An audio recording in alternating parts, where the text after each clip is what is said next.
Is inflation all in your head? Or do we finally man up and blame the Google searches?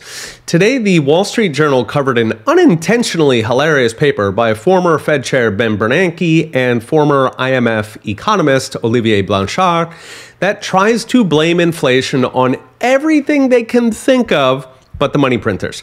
The journal notes correctly that Bernanke and Blanchard are among the, quote, world's most cited academic economists. In academia, most cited means most respected. So the hilarity says a lot about modern academic economics.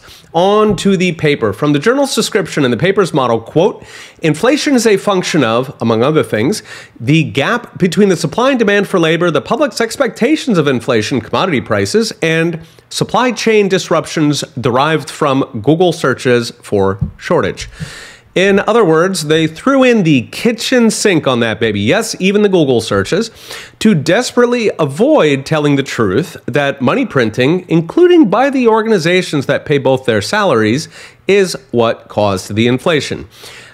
By the way, not to get too far into the weeds, but that inflation expectations is a particularly cute statistics game they play to push money printing out of the equation. That one I will do a standalone video on, but suffice to say you can chase anything out of an equation that you want. As the saying goes, quote, torture the data long enough and it will tell you anything. Now, this is not just Bernanke and Blanchard covering, but this is par in monetary economics, the part of economics that deals with inflation. In the US, roughly 90% of monetary economists are literally paid by the Federal Reserve or its proxies, either directly in salary or in the form of academic grants that are a very polite way to say bribe. This means, to a first approximation, any academic economist is simping for the Fed, reciting the party line. I, for the record, have never been paid by a central bank. I would be both shocked and amused if they offered. So back to the paper. Their conclusion after 47 pages with appendix of suitably tortured statistics is that runaway inflation was a, quote, complicated phenomenon involving, quote, excess savings, reopening of economies, and strong aggregate demand with only a bit role for government. To which the solution, in the journal's phrasing, is, quote, the economy has to cool off, which means a weaker labor market.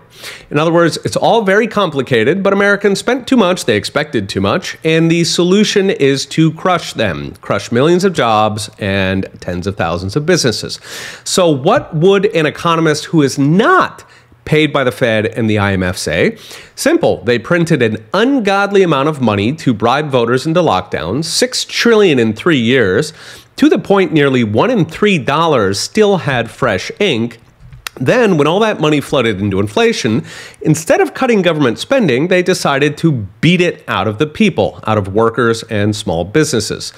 Now, at this point, we have a golden opportunity with the debt ceiling to correct that mistake so that, for once, they cut government spending down to size instead of cutting the people down to size. Of course, most likely they will not take it. Okay, we'll be watching. See you next time.